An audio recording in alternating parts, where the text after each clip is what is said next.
띵지게 디선 토야맨다. 그리치대요. 그런 까니에요, 많이 하고. 저저 가르치는 양식이야래. A film in theaters this weekend takes a look at the plight of the Tibetan people. Tenzin is in the Tibetan language. It examines the very personal impact of China's occupation of Tibet. Joining me is Chemi Lhamo, one of the stars of Tenzin. Nice to chat with you today. Pleasure. Now, you've had lots of experience as an activist, as a protester in Toronto's Tibetan community. This was your very first time as an actor. What was that like? A wonderful experience, I think as besides being an activist and an advocate, we're also humans. And so we need to find different ways of expressing our intense emotions that we feel as displaced people. But also I'm personally a creative person that likes to explore the arts. And so this is a wonderful opportunity to be able to do so and also express the plight of my people. Mm-hmm. So what was your favorite part of working in this film, and what was the least favorite part? I definitely would say my favorite part was being involved in various aspects of the film. I wasn't bound to being just an actor that was acting and acting out the lines. I had the opportunity of being part of the writing process and also part of the post-production. And so we also did our film release in the Black Nights Film Festival in Estonia. So wonderful perks to it.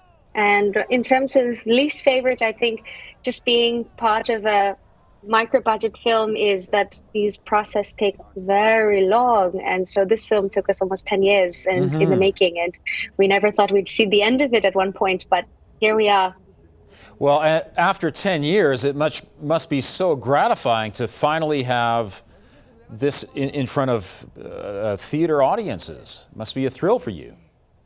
Definitely, and we've been through so many scripts. And when I first auditioned for this film, I was a young teenager who was, playing badminton in the local gym in Parkdale. And here I am now as a human rights advocate. We've gone through many career phases already, and we're seeing the end of the film. So it's a wonderful experience. Mm-hmm. On occasion, the plight of Tibet makes its way into the headlines here in Canada. What do you want Canadians to know about your homeland? The situation inside of Tibet has only worsened for the past decades. So much so that Freedom House has, for the 5th year in a row, ranked Tibet as the least free place on earth. And this year it's tied with Syria and South Sudan.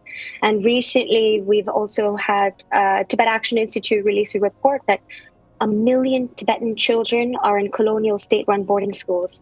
Being in Canada, that history is very familiar to us. What happens when young children are stripped away from their parents and taken into colonial state-run boarding schools. And even the United Nations has spoken out calling for abolishment of this residential school styles inside of Tibet. And as we speak, there are children as young as 4 years old that are being forced to attend these colonial state-run boarding schools.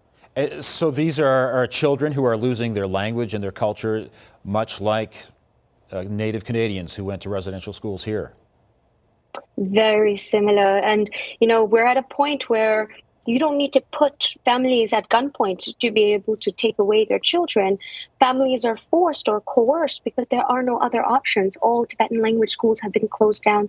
All local initiatives, after-school programs that taught the Tibetan language have been closed down, forcing parents to send their kids into these boarding schools. And one thing that is actually hidden from the rest of the world is that, the Chinese government talks about boarding schools for 6 years old to 18 years old, but they actually even have preschool boarding mandatory schools where 4 to 5 year olds are now being forced into these colonial state-run boarding schools. And they put it in such a way systemically that if you don't go to these preschools, you can't get admitted into the grade 1 school.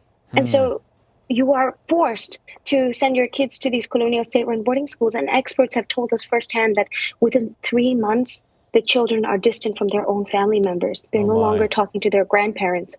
And so this is the situation that we're in. Like, we've gone beyond the cultural genocide, the actual genocide, killing of the people, the destruction of our homes and the monasteries, the relocation of millions of nomads into concrete blocks.